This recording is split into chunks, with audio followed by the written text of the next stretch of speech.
नमस्कार मैत्रिणींनो, मी प्रतीक्षा तुमचं प्रतीक्षा पाटील या माझ्या यूट्यूब चॅनलवर खूप मनापासून स्वागत करते.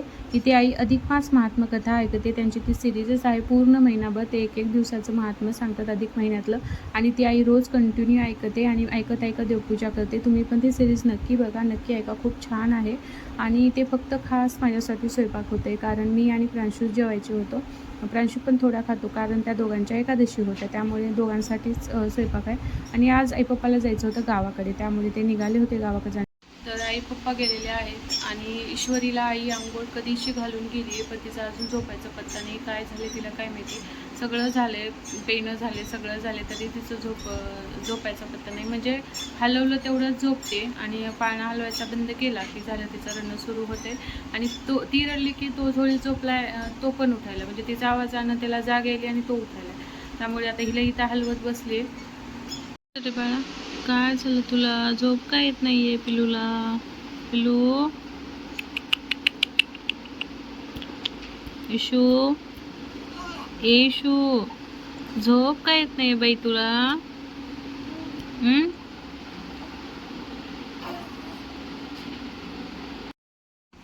आणि इकडे बघा, माझं प्रांशू किती छान झोपलाय. मी जसं त्याला अंघोळ घालून झोळीत टाकले, तो लगेच झोपी गेला. किती छान. एका शॉर्टमध्ये मी तुम्हाला सांगितले होते, आमच्या सासूबाई आल्या होत्या धोंडेच्या वेळेला, इशूला पाहण्यासाठी पण आल्या होत्या. तर त्यांनी 2 असे छान ड्रेस आणले, ते तुम्हाला मी दाखवते.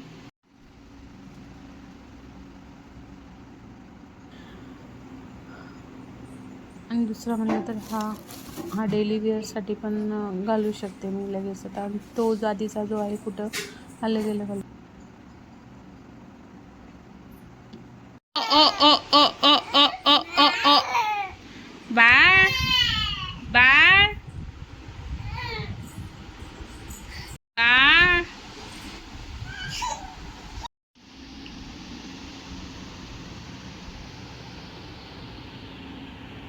गोलू, ए पिल्लू, हा इकडं बघ. भावाचं काय चाललंय. प्रांशू इतका मया करतो ना तिला की प्रांशूच्या वयाचे लेकरं काही करतात, लेकरांना मारतात वगैरे, पण प्रांशू असं काहीच करत नाही. ए दादू, दादू, ए दादू.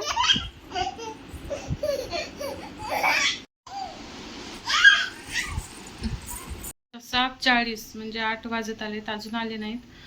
तर जवळ आलेत, फोन केलते. इकडे दूध टाकायला